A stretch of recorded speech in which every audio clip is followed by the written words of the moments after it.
Welcome to the Tradies in Business podcast. Join your host, Nicole Cox, as she dives into the real stories, tips, secrets, and stuff-ups from guests both inside and outside the trade world.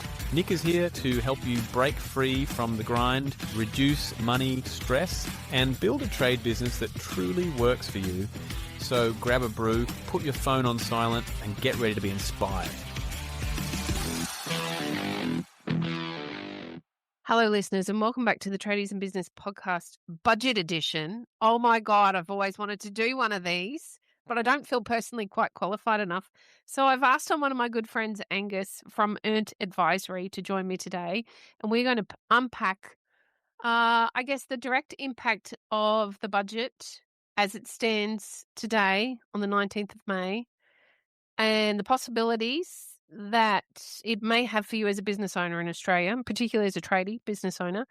Angus, thank you so much for joining me today and being brave enough to come on with an umpty like myself so that we can unpack this a little bit. Not at all, Nick. Thank you very much for having me. At time of recording, we're 1 week. The budget was announced 1 week ago, so pretty fresh news to cover. Those wounds are very painful still. They still are. I think they might be for some time yet as well. I think so. All right, Angus, can you give us a bit of your background? Tell us a bit about yourself before we dig into the budget and what it means for us all. Yeah, for sure, Nick. I grew up in country New South Wales, a place called Armidale. I'm now down in Victoria. But look, I sort of got into accounting from a pretty young age, straight out of school. I did do a very brief stint as a cabinet maker for a few months while I was waiting for my job to start at the accounting firm, and so got a small taste of the tradie life. But since then, worked at a few different firms, did a bit of mortgage broking, moved around a bit, had a bit of time off traveling, and then took that leap, as many of your listeners do, and started my own business. What compels someone to be an accountant, Angus? Good question, Nick. I'm not sure I'd recommend it, having done it. Especially not given the current climate. No, exactly. It's a very dynamic sort of environment. Lots changing all the time, lots of new laws and rules to get your head around. But look, no, I think historically I was always pretty comfortable with the books and good with my business classes and economics and maths and all those sort of subjects, and that kind of pushed me in that direction. But at the end of the day, you are dealing with your clients on a day-to-day basis, and you become good mates with some of them, and there is that very sort of personal aspect to it as well. And I do think you can genuinely have a big impact on the large of your clients. So that's sort of what I like about it. I like it. Not boring and stuffy at all then. Yeah, it's surprising. There's not too much maths, some addition and subtraction, but it doesn't get too crazy. So most of the time it's actually spent on the phone, which I don't mind at all. And every conference that I've been to, the accountants are the sneaky ones in the room that have the very best time indeed. So you have this image, accountants, a bit like business coaches. We have a very wanky image, but in your case, we have this boring, stuffy, brown suit, stripy tie kind of image that just isn't true. Yeah, we're trying to shake that off. So hopefully we can achieve that as some of the younger ones come through. But let's hope so. We're doing our best. All right, Angus, let's talk about the budget. From my position, there's not a lot of good news. How do you feel about it? Spot on, Nick.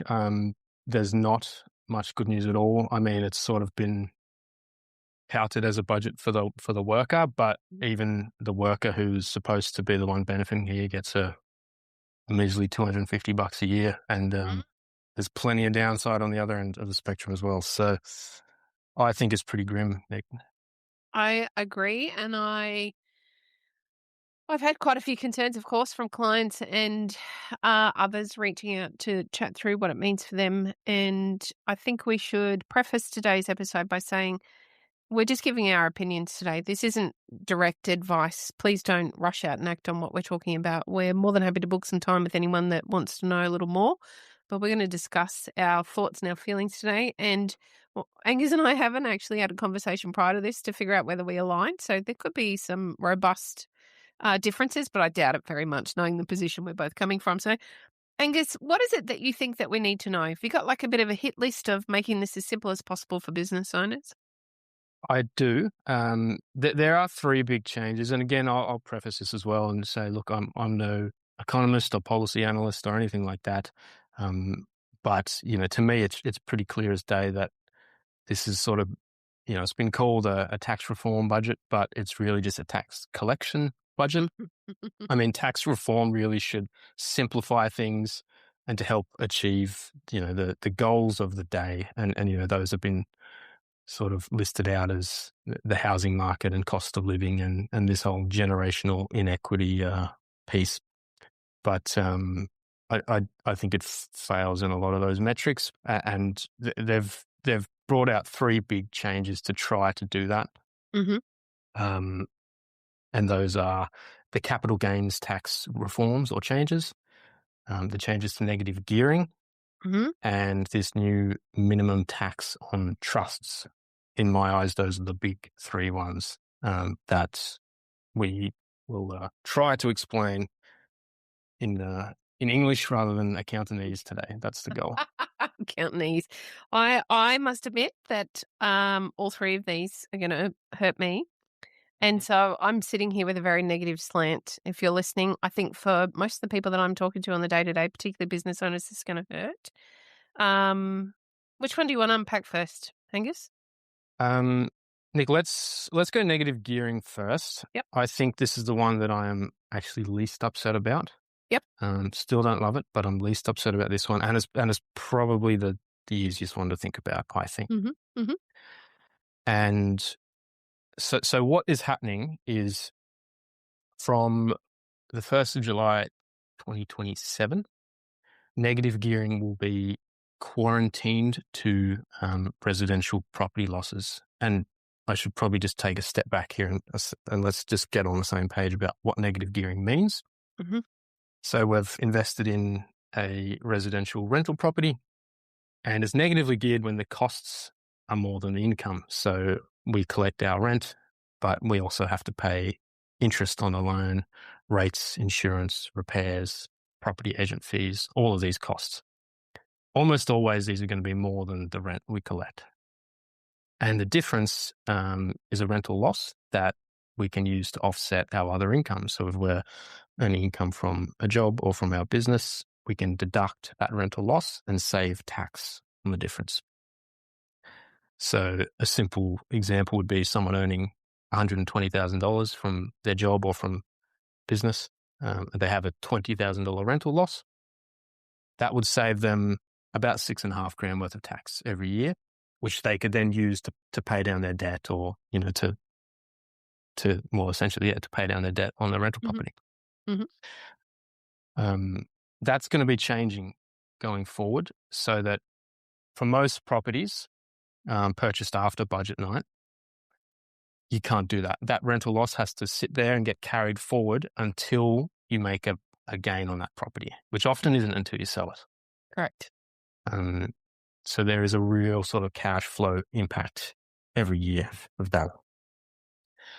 And I think your listeners probably this will ring true for your listeners, Nick, because tradies love rental properties, right? You're often pretty handy. You can do a good renovation and a good sort of value uplift yourself, and you can call in your mates, and it's a really cost-effective way of creating a lot of value. So I'm sure a lot of listeners would have a rental property. I think it's always been a really safe space of the market for us to dabble in terms of wealth creation. From a trades perspective, there's nothing safer than purchasing an investment property or several. And I think absolutely it's going to have a negative impact on whether that's the way we continue to move forward with our investments as tradespeople. But I also feel like, and I guess this is the opinion piece of this, I feel as though the desired outcome is not actually going to be reached. My understanding is the desired outcome is that the government are trying to drive the investors to build new homes, to create more new homes for those that have demand in our country currently. However, if that's out of my reach and there's a property that's existing that I want to purchase, I am now, as an investor, going to have to pass all of the costs on to the renter, which is going to drive rents up, surely. And surely this is going to become an issue, as well as then we're going to continue to have this demand for new properties that we just can't reach as an industry in our country. I think there's a really big negative impact on both sides of the coin here. Well, yeah, spot on. And I didn't mention there, but you've just made that clear. These changes aren't going to apply to new builds, and that's the idea: is to push people into new builds. Now, you would know, and most people would. Typically, your cost to buy a block of land and put a new build on it is going to far exceed buying an existing dwelling. Mm-hmm. And so, yeah, you're right. It's just not an option for a lot of people. And now people will have to go and do that maths on an after-tax basis and work out whether it makes sense or not. But in a lot of cases, I don't think it will. And Nick, you just touched on this as well. Like, what do you think will happen to rent prices? The government is saying they estimate them to go up by $2 per week. I think that is hogwash. I think they're going to be going up a lot more than that in certain areas. Of course they are. And I also feel like the only thing, there's a potential piece of the market that this could help, and that's project builders and maybe property developers. They're probably the two sectors of this market where I could see there could be a positive outcome.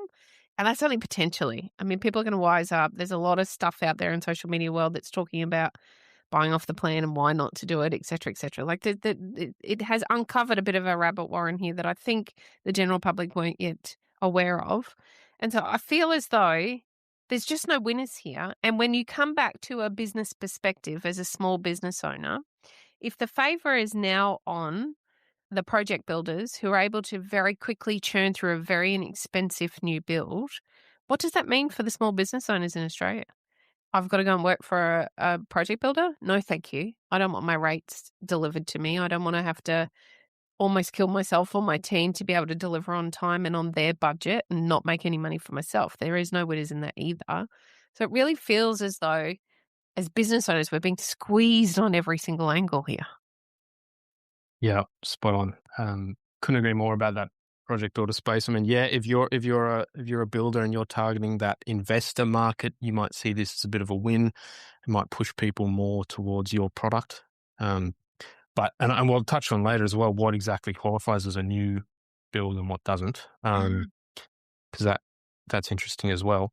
But yeah, spot on. I think small businesses it has been and is the shock absorber of all things economic or policy related, where often just expected to take the hit and carry on, but it's getting harder and harder.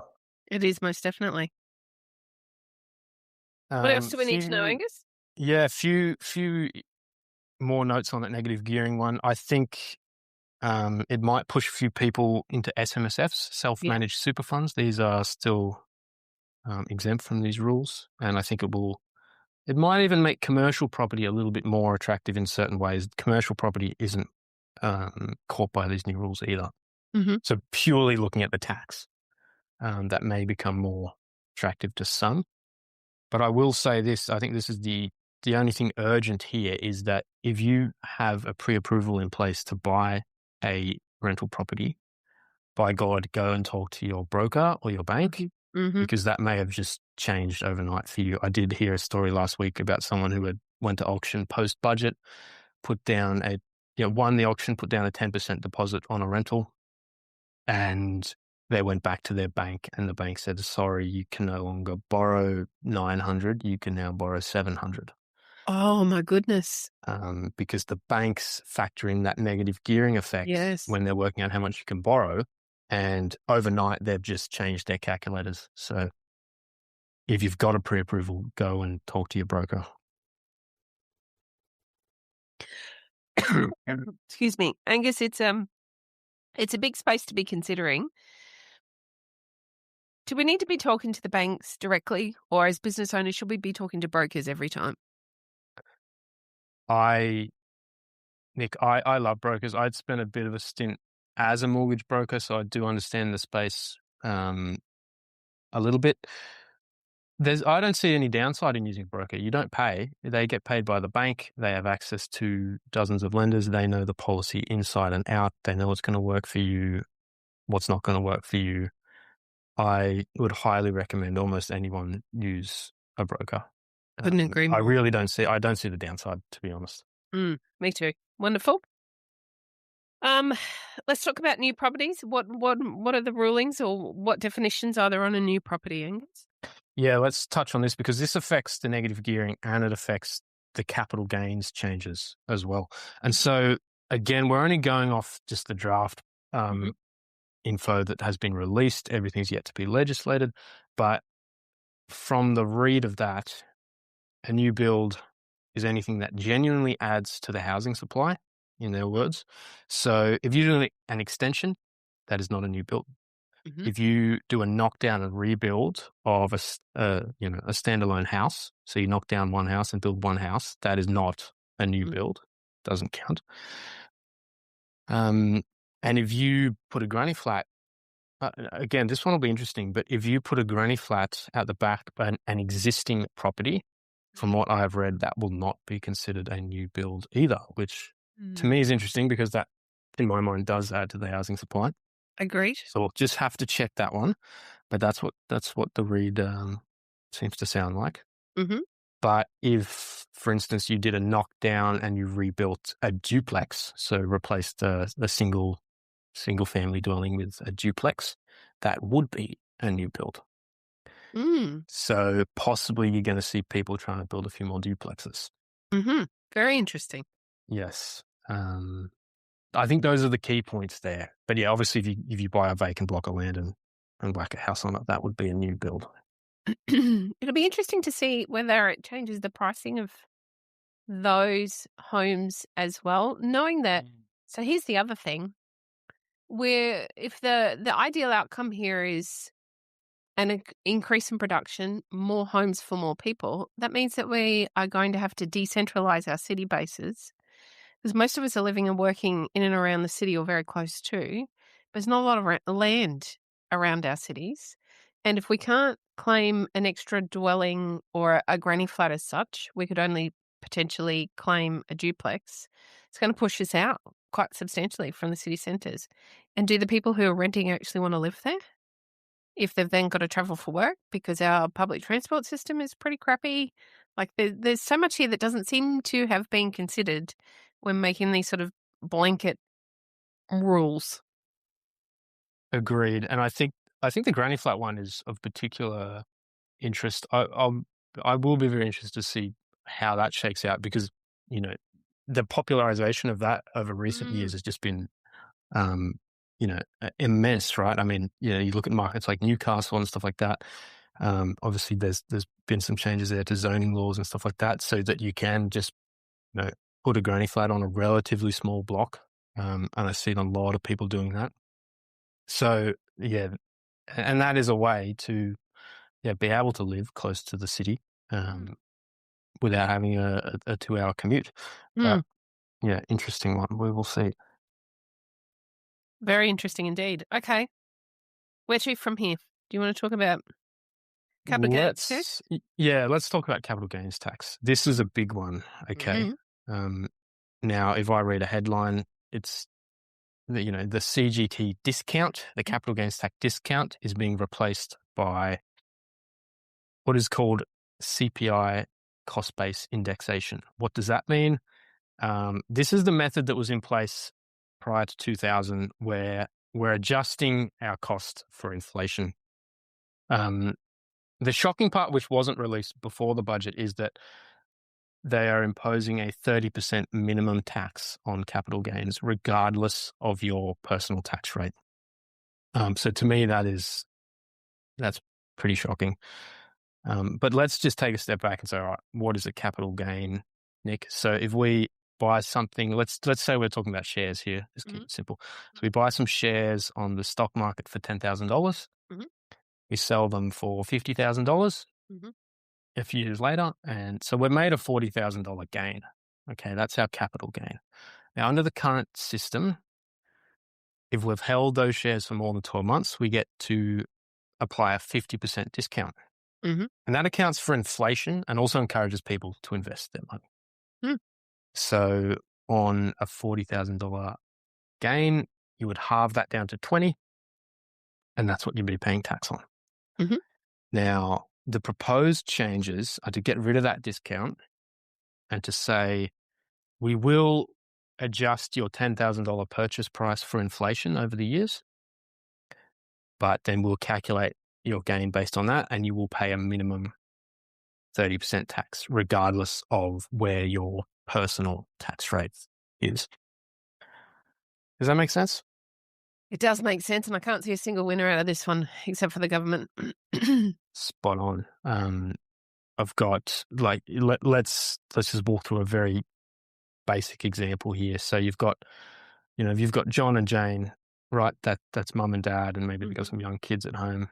And let's just say John's out working, he's earning 200 grand, for example, and Jane's at home looking after the kids for a few years. Okay, so they've saved hard and they've invested that 10 grand into shares.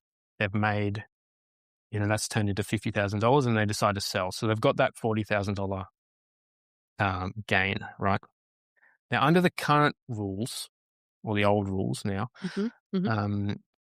if they'd sort of thought about that and maybe structured that and maybe used a trust or maybe purchased those shares in Jane's name, there would be no tax on that if Jane was at home working, right? We'd have a $40,000 gain. We'd halve it down to 20 with the discount, and your personal tax rates, you can earn about 20 grand before you have to pay tax. Yep. So you can walk away with your full 50 grand. That's awesome, particularly if it's going towards, buying your first home or the kids' education or anything like that. Under the new rules, there's, Jane is going to pay about 12 grand worth of tax versus zero before. It's ridiculous. So instead of walking away with your 50, you're walking away with your 38-ish. Pretty disheartening, I think. Hugely disheartening. It takes away a lot of hope for a lot of people. And I was thinking this morning about so there's a great wealth transfer that is about to happen or is happening even as we speak. And I think that's what this particular government is targeting, in my opinion. And so I was thinking about an opportunity that we've been speaking about for a little while now for trade business owners to purchase other trade businesses as the population is starting to retire. So can you help us understand, if I was looking at another building company, for example, and Tom was tired and he's reaching 65 and he's ready to retire, he's decided to sell it.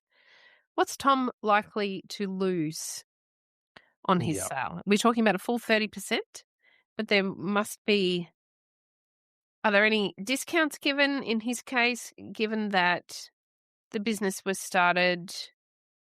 Well, it's just impossible to even try and understand, break down simply. There's a lot to think about here. And this, I will say this before we deal with this question. If they were really honest about trying to solve the housing problem, they might apply this change to residential property, but they would leave other assets such as shares and businesses exempt. And that would actually, to a greater extent, do what they're claiming to do, to do, which would be push more funds into private business, push more funds into shares away from property. But they're saying this is a blanket rule. It applies to your shares. It applies to your small business, everything like that. And so, yes, your example with Tom needs to go see his accountant ASAP, and he needs to have a serious think about how to do this. Now, the small saving grace in this whole thing is that the small business exemptions are still untouched for now. Okay. So this does mean that if you're running a small business, and you've got to be very careful whether these rules apply to you or not, but typically if your turnover is under 2 million or if your assets are under 6 million, you can often be eligible for this. So this helps a lot of small business owners. Obviously, once you exceed those thresholds, these rules don't help you. But they do take some careful forward planning, and sometimes you have to plan for a couple of years ahead before you can actually make sure that you can jump into these rules and they can help you. So Tom may still be able to use those exemptions to minimize or greatly reduce his gain. There's still a thing getting around, the 15-year exemption, for example, means that if you've been in business for a long time and you do sell when you retire, you can still wipe out your capital gain and not pay tax. Yep. There's a few other exemptions there as well, but they're getting harder and harder to access because those caps, the $6 million cap or the $2 million turnover cap, that, you know, they also haven't been adjusted for inflation. And so every year that goes by, they get harder and harder to meet. Yes. So, and then you've got to think about the flip side as well of young people going into business. So that whoever's buying Tom's business as well, they might think, well, should I even bother now? Exactly. Because now I'm going to, if I ever sell that again down the line, Yeah. looking forward, I'm going to be paying more and more. Yeah, And absolutely. so it's, especially in that whole sort of startup world, especially in that space, you would think that this will push some investment offshore, and people are going to say, well, you know, I was going to start this business here in Oz. I'm going to do it overseas now. I've already got our podcast listeners are very aware that I have a couple of kids that are entrepreneurial, and they're already and have been for years talking about moving anything offshore. This just concretes that. I'll end up losing my kids to another country, all because our country's so damn greedy. Spot on, Nick. That to me is just bonkers. It doesn't make any sense. I would understand it a bit more if they'd said, look, we're just going to apply this to property, but we want to still encourage you to invest in shares and everything like that. And, you know, I think there is something sinister about this whole capital taxing minimum 30% thing. If you ask me, Nick, what, you know, if you compare 50 grand earned from labor, from your job or your business versus from capital, under the new rules, there's a massive difference. Okay. So let's say 50 grand earned from work, you would pay about 6 grand worth of tax, or 12% on average.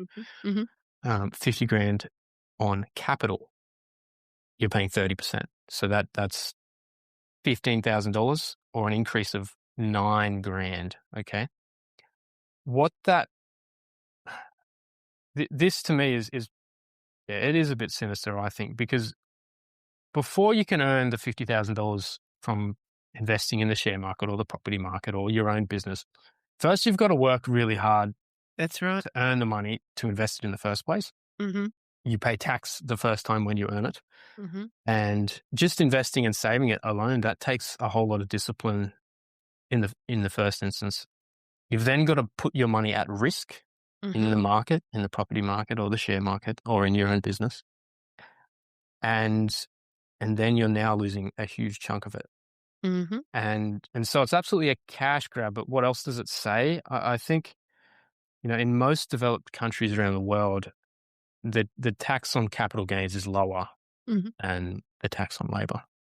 And again, that's recognizing that the income's already been taxed, that there's an inflation effect, and you're trying to encourage your citizens to, you know, be responsible and to invest and to own things and to do well. Yep. To me here, the Australian government's just gone the complete opposite direction. I agree. And they're sort of saying, we don't want you to own anything. And I don't know, like sometimes I get my tinfoil hat on, Nick. But to me, that's sort of the subliminal messaging there, is that we're happy for you to work, but we don't want you to own too much. Your tinfoil hat is very well seen, recognised, and joined by my own Angus. And it feels very oppressive to me. It feels like our country is becoming the kind of country where we're meant to go and work for the man. We're meant to work for the big businesses, for the 1%. I have to be very careful what I say. But I feel squeezed Or out. the government, is that it? Yeah. And then there was more. But then I feel as though that there is little opportunity here in the land that was always about opportunity. And I really worry what this does for the next couple of generations that are coming through now that have big dreams, big hopes, big aspirations, and they can't see a path forward here in our country. Where do they go? We're going to lose them. And as a mum whose children are going to be really impacted by this because they are entrepreneurial, they are looking to make a way forward and to create their own wealth rather than rely on their parents, they're not going to do that here anymore. Unless they're happy and content to work for a big business and have a humble life. And I don't want that for any of my children. I can't imagine any of our listeners want that for theirs either. So I think the entire reason for us to be voicing this, opening up and talking about it today is because we want more people to understand what is happening here. We want more people to be making noise here. We don't want this to be something that is swept under the carpet and thought about as too hard to make a difference about right now, because now is the time that we need our voices to be heard and for social media to be flooded with education and opportunity for us all to be talking about it rather than it just being ignored. I completely agree, Nick. There's often that sort of Aussie battler sort of mentality, and stuff gets thrown at us, and we just carry on. I think that's rubbish in a lot of ways, and I've seen a lot of calls for people to be calm and to just relax. It's not law yet. Just sit back and wait until it's law. I think we should be doing the opposite. I think now, from a strategic and a planning and restructuring point of view, yes, please wait and talk to your accountant and be patient and thoughtful about that side of things. But now is the opportunity to get loud and complain and make our voices heard, because that's all we've got at a certain point. And if we don't do that and we just sit by meekly and let it happen without much protest, then what does that tell powers that be? It tells them that we're happy with it. And exactly right. we're absolutely not. So, yes, I would encourage as much reasonable protest as possible. I couldn't agree more. All right, let's talk about trusts. Yes. It's another one that is very hard to unpack, and it's a lot of information. And this isn't one that's going to impact all of our listeners. The other two, I believe, are going to impact all of our listeners. This one, there'll be a section of our market or our listener base that this will have a very direct impact on. I think, again, it speaks to the oppressive nature of this budget. And so it still is something we should all be informed about, because we've always had choice about the way we structure the entities with which we work within Australia. That feels like it's changing now as well, Angus. Yeah, agreed, Nick. I think, again, a lot of the messaging is that trusts are for the wealthy 1% who are billionaires and they're running all their money through these trust funds and all this sort of rubbish. You and I and anyone who's, been a small business owner or worked around that space know that is just absolutely not the case. Trusts are used by many, many small business owners for a variety of really legitimate reasons, primarily asset protection and estate planning, and yes, some structuring around your tax. And so this is not a tax the rich kind of situation. This is again another attack on small business, in my mind. So I guess to start understanding this, I can give you a brief picture of what kind of trusts they're going after and what the changes will be. Mm-hmm. So what they're saying is that any discretionary trust will face a minimum 30% tax, regardless of where the income goes. Now, Nick, I think a lot of your listeners, those in business, would probably use a trust somewhere in their structure.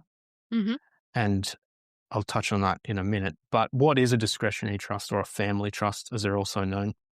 It's a trust where the beneficiaries, the people who are to benefit from that trust, don't have a fixed entitlement to any of the assets or the income of the trust. Now, that is essential to the function of the trust, because it allows for asset protection.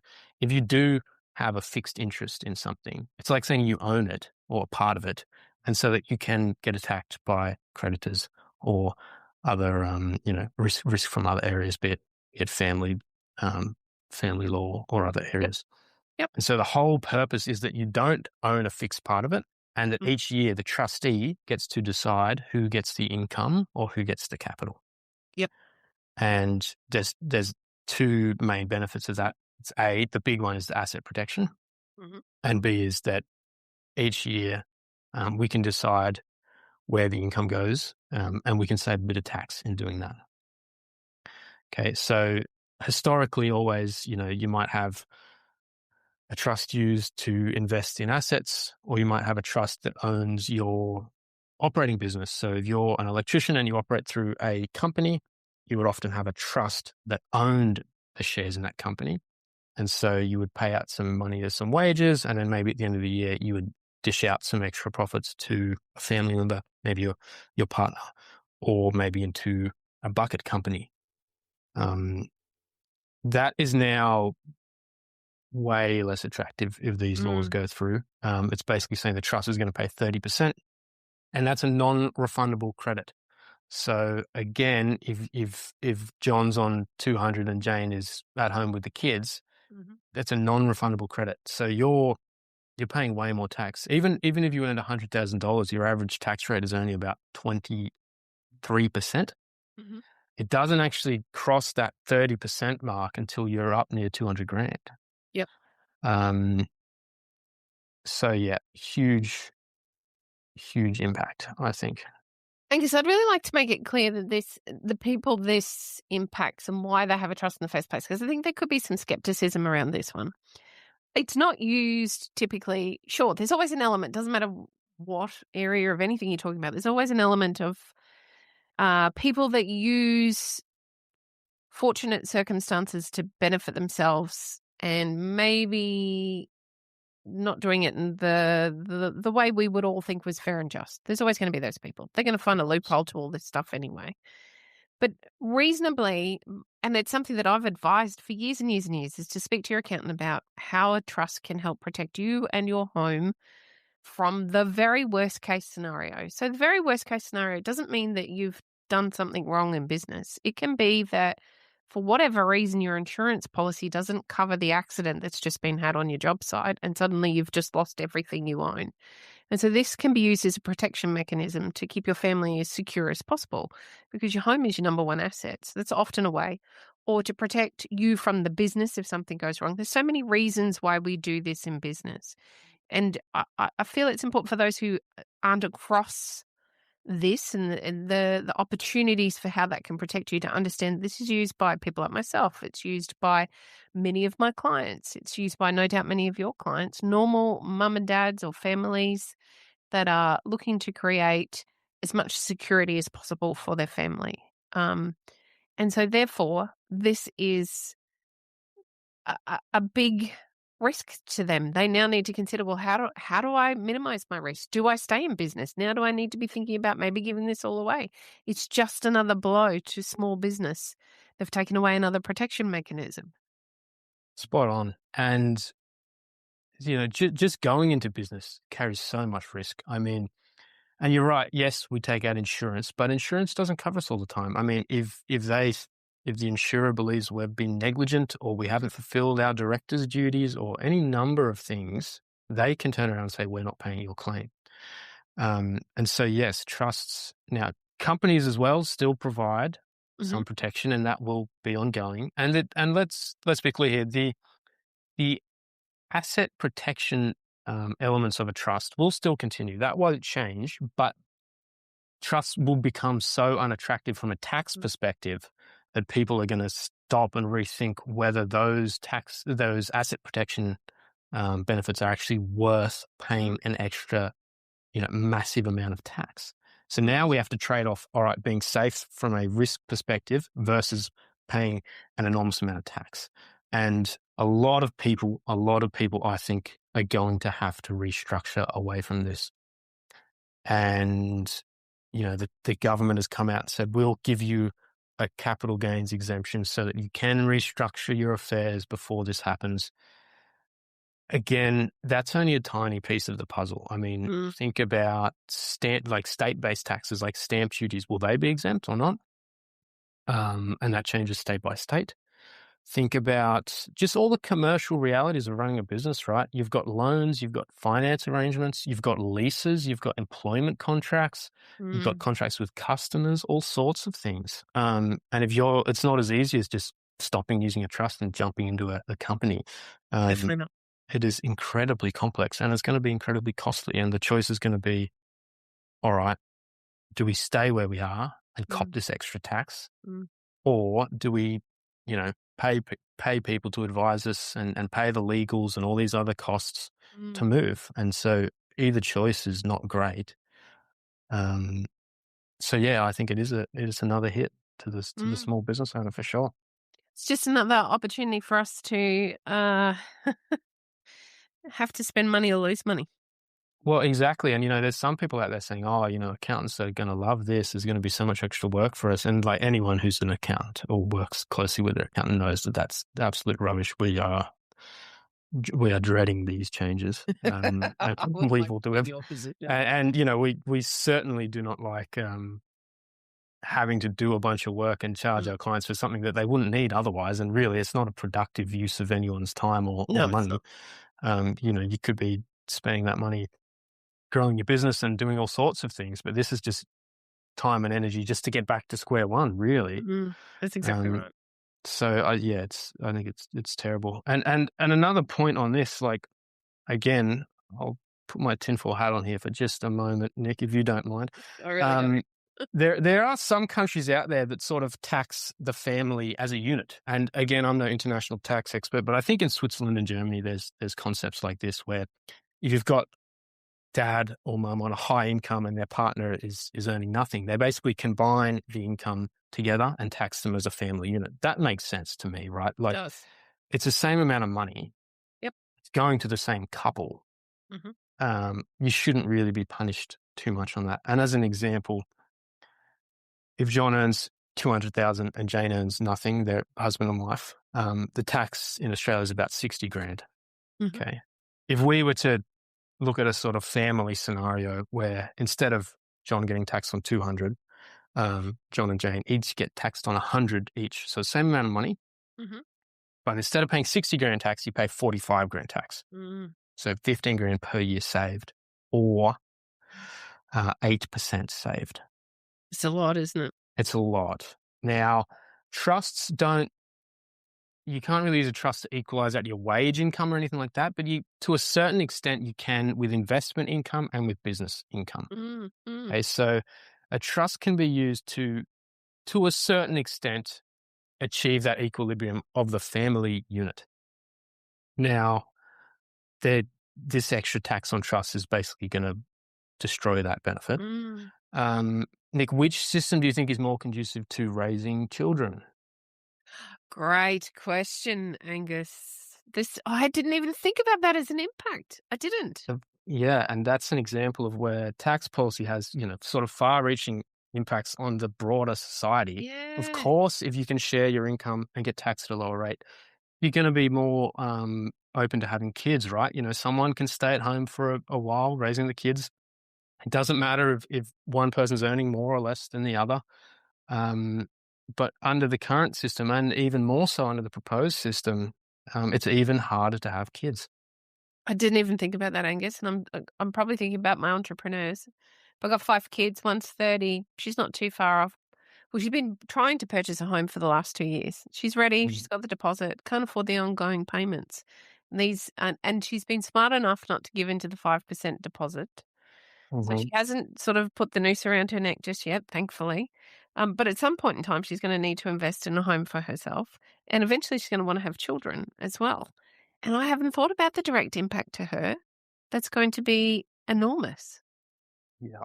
Very challenging budget for us to get our head around, and I guess that's why we're rushing this out as quickly as we possibly can, so that you get to have the benefit of the understanding of what this could mean for you, so that you can make some noise, because there is an opportunity for this not to be set in stone.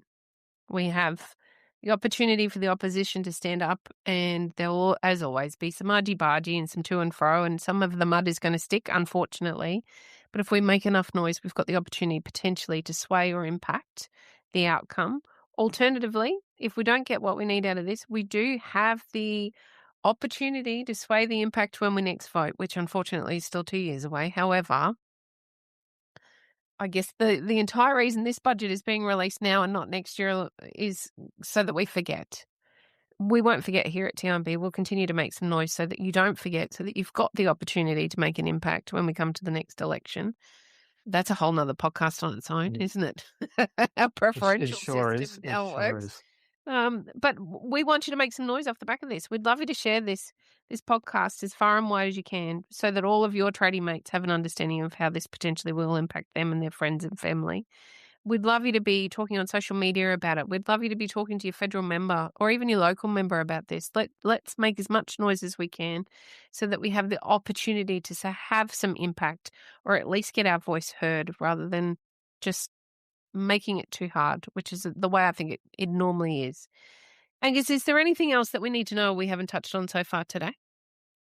I'm sure there is plenty, Nick, but I completely agree. I mean, we saw over the last year or two where some pushback can result in change. If you think back to the proposed laws around taxing unrealized gains in super funds, that was touted for a while. And when they released the final, they did backtrack on that, and that's no longer a thing, which is a small saving grace. So look, being heard, it can make a difference. And so, I agree. I'd encourage everyone to stand up and take the time and effort to understand this stuff. I know some of it's just to go straight over your head. It's incredibly complicated as tax law is, but it does have real world impacts for everyone, not just business owners, but in this case particularly so. And I agree. Make a bit of noise if possible. Angus, probably the final thing I would say today is every single listener should make an appointment with their accountant in the next couple of weeks to discuss the potential outcome or impact for them and their businesses and see whether changes need to be made at the moment. Actually, there's one other thing I'd say. As a daughter of an elderly parent who's about to be impacted by the health changes as well, if your parents have health insurance, it's time to start shopping around and asking some more questions because there's quite some significant impacts there as well that are very negative. And these aren't the only ones. Unfortunately, there is a huge amount more of change coming off the back of this budget. So do please get yourselves educated, have a chat with your accountant to see how it's going to impact you. Angus, if our listeners would like to learn more about you and how you serve your clients, where can they find you? Thanks, Nick. Yep. They can find me just Googling Angus Gaspari or Earned Advisory. Website's there. I'm not too much on social media at this stage. I've got a YouTube and a LinkedIn, but you can find me there or call me up on the mobile. But I would encourage everyone to get in touch with their accountant at some stage. Now, give your accountant a little bit of grace. There's a hell of a lot of changes coming at us from all angles over the last little while, not just the budget. There's other things moving around as well. So we are all trying to get abreast of these changes, and certainly when the draft legislation is released, we'll have a much clearer idea of your plan. But we'll have to think about this for all of our clients. All right, but the budget night went, and I was laying in bed thinking about different clients and what this might mean for them. And so definitely book in an appointment over the coming months, and your accountant will help you work through this stuff as well. There's so many things that will need to be thought about, whether it's aging parents with pre-CGT assets and estate planning, things like that, whether you're thinking about selling your business, whether you're thinking about buying or selling property, all sorts of things. So yeah, definitely chat to your accountant when you can. I don't envy you, Angus, but I do appreciate you being here and rushing this through so that we could have a chat about it today. I'll make sure all of those links to contact Angus are in the show notes. Angus, thanks so much for joining us on the podcast. Nick, pleasure, and thank you for having me. Always a pleasure. Thank you. Thanks for listening. You've been listening to Tradies in Business podcast with Nicole Cox. Find out more about today's guest, tools for your trade business, and other cool stuff at tradiesinbusiness.com.au.